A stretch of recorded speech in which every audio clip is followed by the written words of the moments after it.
6 నెలల్లో పెళ్లి పథకంలో చేరండి. మీ ప్రియమైన వారికి 6 నెలల్లో పెళ్లి చేయండి. కృష్ణ సాయి బ్రాహ్మణ వివాహ పరిచయ వేదిక బ్రాహ్మణులకు మాత్రమే. మరిన్ని వివరాలకి కాల్ 8855592015 లేదా 9000333990.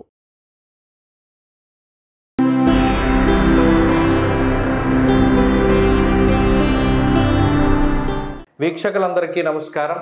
డిసెంబర్ నెల 8వ తారీఖు లగాయతు డిసెంబర్ 14వ తారీఖు శనివారం వరకు ఉండేటువంటి గ్రహగతుల ఆధారంగా ద్వాదశ రాశుల వారికి ఈ వారం ఏ విధమైనటువంటి శుభాశుభ ఫలితాలు కలగబోతున్నా తెలుసుకుందాం. మకర రాశి వారికి గ్రహస్థితులు చాలా బాగున్నాయి. గత వారం కూడా మనం ఇదే విషయాన్ని విన్నవించడం జరిగింది. అటు లాభస్థాన స్థితి రవి బుధులు యోగిస్తున్నారు, జన్మరాశి స్థితి శుక్రుడు యోగిస్తూ ఉన్నారు.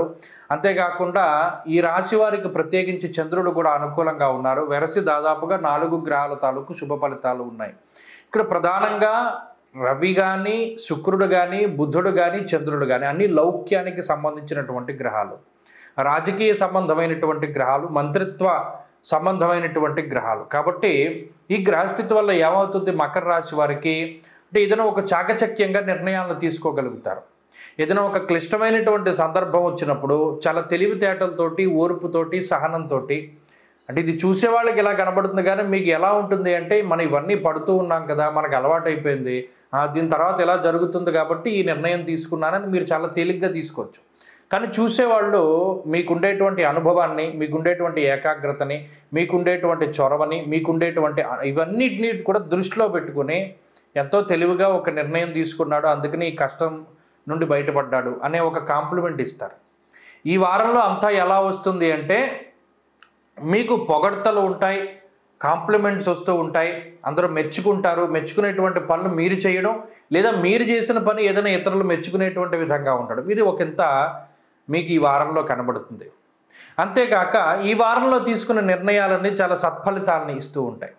అలాగే కొంత లగ్జరీ ఉంటుంది. లగ్జరీ అంటే ఎప్పుడూ కూడా శరీరానికి సంబంధించినటువంటిదే కాదు. కొన్ని సందర్భాల్లో మీరు ఏదైనా ఒక ఎలక్ట్రానిక్ గూడ్స్, ఏదైనా మీకు నచ్చింది ఫోనో, లేకపోతే మొబైల్ ఫోనో, లేకపోతే కెమెరానో, సెల్ ఫోన్, ఇంకోటి పెన్నో ఏదో ఒకటి కొనుక్కోవాలనుకున్నారనుకోండి, రకరకాలైనటువంటి వాటిని ఈ గూడ్స్ మీరు కొనుగోలు చేయగలుగుతారు. దాని ద్వారా మీరు చేసేటువంటి పనిలో కష్టాన్ని తగ్గించుకోగలుగుతారు. ఇతరులు మనుషుల సహాయాన్ని కాకుండా ఎక్కువగా ఈ పరికరాల తాలూకు సహాయాన్ని నమ్ముకుని ముందుకు వెళ్ళడానికి అవకాశం ఉంటుంది. అంటే మీరు చేసేటువంటి వృత్తి ఉద్యోగాదుల్లో ఈ ఎలక్ట్రానిక్ గ్యాడ్జెట్స్ని ఎక్కువగా ఉపయోగిస్తూ ముందుకు తీసుకెళ్తూ ఉండడం ద్వారా ఇతరుల యొక్క పని వేళల్ని మీరు తగ్గించగలుగుతూ ఉంటారు. అంతేకాకుండా మకర రాశి వారికి ఆర్థిక పరిస్థితులు బాగున్నాయి, ఆరోగ్య పరిస్థితులు బాగున్నాయి, కుటుంబ సభ్యులు, స్నేహితులు, సన్నిహితులతోటి సత్సంబంధాలు బాగున్నాయి. అలాగే తోబుట్టువులతోటి ఉన్నటువంటి రిలేషన్ చాలా మెరుగుపడేటువంటి అవకాశం ఉన్నది. గతంలో మీ నిర్ణయాన్ని వ్యతిరేకించినటువంటి వాళ్ళందరూ ఇప్పుడు మరలా అదే మీరు చెప్పినటువంటి నిర్ణయాన్ని పాటించడానికి, మరి మిమ్మల్ని ముందుండి నడిపించమని చెప్పడానికి కూడా ఆస్కారం ఉంటుంది. కాబట్టి ఉద్యోగ వ్యాపారాల్లో గ్రహస్థితులు అనుకూలంగా ఉండడం, ప్రత్యేకించి ఈ రాశివారు ఒకటే బద్ధకాన్ని తగ్గించుకుంటే మంచి ఫలితాలు పొందగలుగుతారు. ఆ బద్ధకం తగ్గడానికి ఎక్కువగా ఆంజనేయ స్వామి ఆరాధన చెయ్యండి. వాయిదా వేసుకోకండి, ఏ పనిని కూడా వాయిదా వేయకండి. రేపు చేయాల్సిన పనిని ఇవాళ చేయండి. ఇవాళ చేయవలసినటువంటి పనిని వీలుంటే అప్పటికప్పుడే చేసేయడానికి ప్రయత్నం చేయండి. మకర రాశి వారు మరింత అనుకూలమైన ఫలితాలు సాధించడానికై ఆంజనేయ స్వామి ఆరాధన శ్రేష్టం. ఈ వారంలో కలిసి వచ్చేటువంటి రోజు శుక్రవారంగా చెప్పవచ్చు. అదృష్ట సంఖ్య 1, అదృష్ట వర్ణము తెలుపు.